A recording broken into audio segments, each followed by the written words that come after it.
ক্ষমতাচ্যুত আওয়ামী লীগের সাধারণ সম্পাদক এবং পলাতক নেতা ওবায়দুল কাদের তিনি ২৪ জুলাই আন্দোলন যখন চলছিল তখন নানা ধরনের কথা বলে নতুন নতুন বিতর্কের জন্ম দিয়েছেন। এই আন্দোলন ঠেকাতে আমার ছাত্রলীগই যথেষ্ট, এরকম মন্তব্যও করেছেন। পালাবো না, কোথায় পালাবো, প্রয়োজনে ফখরুল সাহেবের বাসায় গিয়ে উঠব, এরকম বক্তব্য দিয়ে বিতর্কিত হয়েছেন। পরবর্তীতে আমরা দেখেছি যে এই বক্তব্যগুলোকে নিয়ে প্যারোডি গান পর্যন্ত তৈরি করা হয়েছে। সন্দেহ নেই যে আওয়ামী লীগে বিতর্কিত ব্যক্তিদের অন্যতম একজন ওবায়দুল কাদের। ভাবেই তিনি বিতর্কিত হয়েছেন এবং আওয়ামী লীগ যে তার যে ২০২৪-এর যে এই রকমের পতন এবং দল দুর্বল হয়ে যাওয়া, এই দুটো ক্ষেত্রেই ওবায়দুল কাদেরের অসাধারণ অবদান রয়েছে বলে আওয়ামী লীগ যারা মনে করেন, তারাও বিশ্বাস করেন, তারাও বলেন। সেই ওবায়দুল কাদেরকে এবার রাজনৈতিক জোকার বললেন আন্তর্জাতিক অপরাধ ট্রাইব্যুনালের চিফ প্রসিকিউটর। হতেই পারেন, ওবায়দুল কাদের যে ধরনের আচরণ করেছেন তাতে এটাকে জোকারই বলা যেতেই পারে। সার্কাসে জোকাররা যে কর্মকাণ্ড করেন মানুষকে হাসানোর জন্য, সেই হাসানোর কর্মকাণ্ড তিনি তো করেছেন, অস্বীকার করার উপায় নেই। এমনকি তিনি যখন ফেসবুকে ছবি পোস্ট দেন, এরকম পোস্টও দেখা গেছে যে একসাথে কয়েক হাজার ছবি আপলোড দিয়েছেন, কখনো ঘড়ি দেখাতে, কখনো স্যুট দেখাতে। এই ব্যাপারগুলো আমরা দেখেছি, যেটা সাধারণ বোধসম্পন্ন কোনো মানুষের করার কথা নয়। চিফ প্রসিকিউটর যখন এটা বলছেন তখন কি বলছেন এটা একটু যেমন খতিয়ে দেখব, তেমনি এটাও খতিয়ে দেখব যে আমি যখন অন্যের দিকে আঙুল তুলি তখন বাকি 4টা আঙুল কিন্তু আমার দিকে থাকে। বাকি 4টা আঙুল যে এটা আমার দিকে থাকে, সেই আমি কতটা সচেতন যে আমি ওবায়দুল কাদেরকে জোকার বলছি, আমাদের ভেতরেও জোকারি মনোভাবের মানুষজন আদৌ আছে কিনা। যদি থেকে থাকে তাহলে ওবায়দুল কাদেরকে জোকার বলাটা কতটা সমীচীন হচ্ছে। চলুন একটু মিলিয়ে দেখি ব্যাপারটা। থাকবেন পলিটিক্স টিভির নিয়মিত আয়োজনে।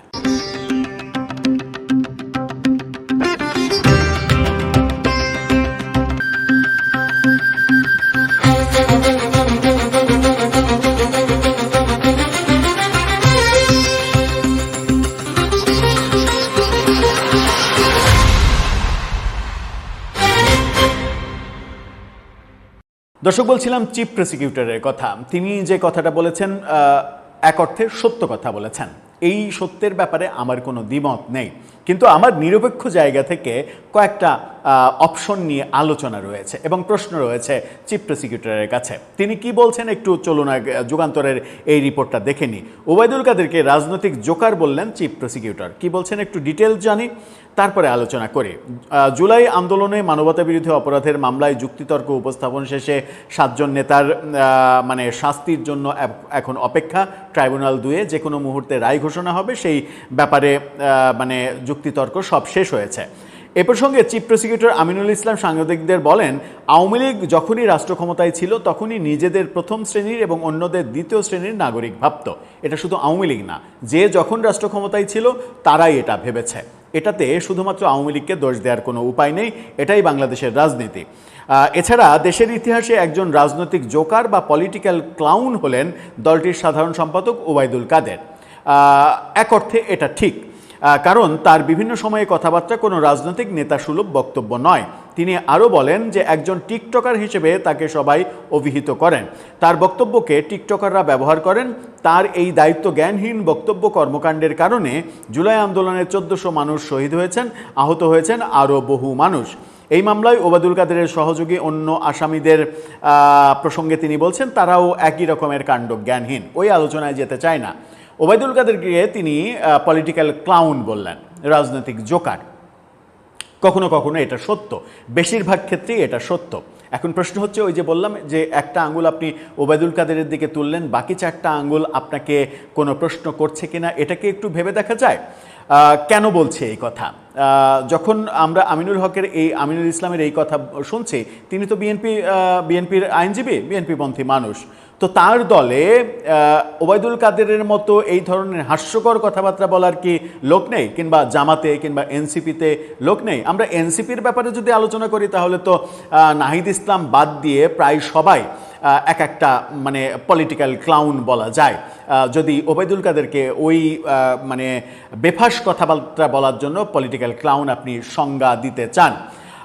জামাতের অনেককে আমরা দেখেছি এই হাস্যকর কথাবার্তা বলতে, মানে বিড়িতে শুকটান দিলেও আপনার বেহেস্ত নিশ্চিত হতে পারে, পূজা এবং রোজা একই মুদ্রার এপিঠ ওপিঠ সহ বহু কথা, মানে শিবির করে এরকম একজন কখনো সিগারেটে টান দেয়নি, ওই জায়গায় মধু আছে, চুষলে মজা পাওয়া যাবে, অনেক কিছুই তো আমরা জানি।